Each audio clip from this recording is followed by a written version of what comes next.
C'est sans doute, madame, une douceur extrême que d'entendre ces mots d'une bouche qu'on aime. Leur miel dans tous mes sens fait couler à l'entrée une suavité qu'on ne goûta jamais.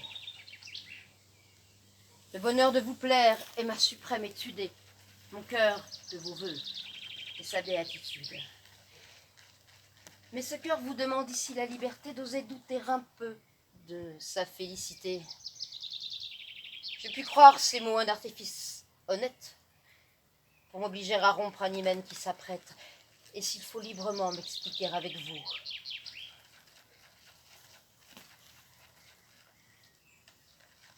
Je ne ferai point cas de propos aussi doux qu'un peu de vos faveurs,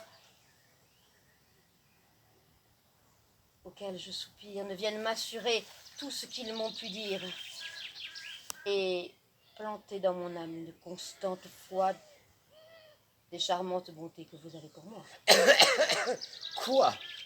Vous voulez aller à cette vitesse et d'un cœur tout d'abord épuiser la tendresse. On se tue à vous faire les aveux les plus doux. Et cependant, ce n'est pas encore assez pour vous. Et l'on ne peut aller jusqu'à vous satisfaire qu'aux dernières faveurs qu'on ne pousse l'affaire. Moins on mérite un bien, moins on l'ose espérer. Nos vœux, par des discours, se voient mal assurés. On soupçonne aisément un sort tout plein de gloire, et l'on veut en jouir avant que de le croire. Pour moi, qui crois si peu mériter vos bontés, je doute du bonheur de mes témérités. Et je ne croirais rien que vous n'ayez, madame, par des réalités su convaincre ma flamme. Quoi? De votre poursuite, on ne peut se parer.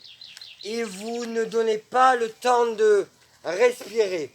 C'est-il bien de tenir une rigueur si grande, de vouloir sans quartier les choses qu'on demande, et d'abuser ainsi par vos efforts pressants du faible que pour vous, vous voyez qu'on les a? Mais si d'un œil bénin vous voyez mes hommages, pourquoi m'en refuser d'assurés témoignages? Mais comment consentir à ce que vous voulez sans offenser le ciel, dont toujours vous parlez? Si ce n'est que le ciel qui à mes vœux s'oppose,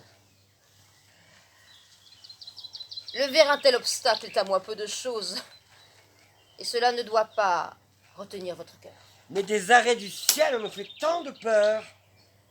Je puis lever pour vous ces soupçons ridicules, madame, et je sais l'art de lever les scrupules. Le ciel défend de vrai certains contentements, mais l'on trouve avec lui des accommodements selon divers besoins. Il est une science d'étendre les liens de notre conscience et de rectifier le mal de l'action avec la pureté de notre intention. De ces secrets, madame, on saura vous instruire. Vous n'avez seulement qu'à vous laisser conduire. Contentez mon désir et n'ayez point d'effroi. Je vous réponds de tout et prends le mal sur moi. Vous toussez fort, madame? Oui, je suis au supplice.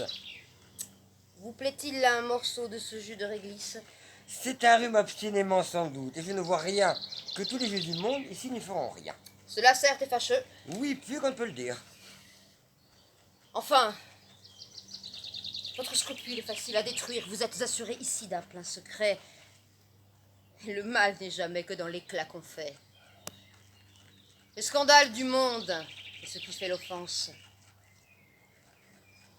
Et ce n'est pas péché que pécher en silence. Enfin, je vois qu'il me faut me résoudre à céder, qu'il faut que je consente à tout vous accorder, et qu'à moins de cela, je ne dois point prétendre qu'on puisse être content et qu'on veuille se rendre. Surtout est-il fâcheux d'en venir jusque-là. Eh bien, c'est bien malgré moi que je franchis le pas. Mais puisque l'on s'obstine à vouloir m'y réduire, puisque l'on veut bien croire tout ce que l'on peut dire, et qu'il faut des témoins qui soient plus convaincants. Il faut bien s'y résoudre et contenter les gens. Si ce consentement porte en soi quelque offense, tant pis pour qui me force à cette violence. La faute assurément ne doit pas être à moi. Oui, madame, on s'en charge. Et la chose de soi. Ouvrez un peu la porte et voyez, je vous prie, si mon mari n'est point dans cette galerie. Qu'est-il besoin pour vous du soin que vous prenez? C'est un homme, entre nous, amené par le nez. De tous nos entretiens, il est pour faire gloire. Et je l'ai mis au point de tout voir sans rien croire. Il n'importe. Sortez, je vous prie un moment, et voyez par dehors. Voyez très clairement.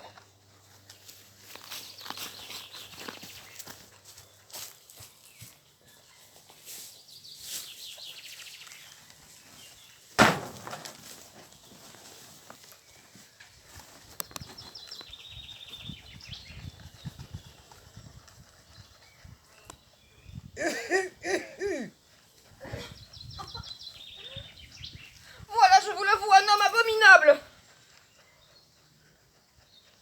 Quoi? Vous sortez si tôt. Vous vous moquez des gens.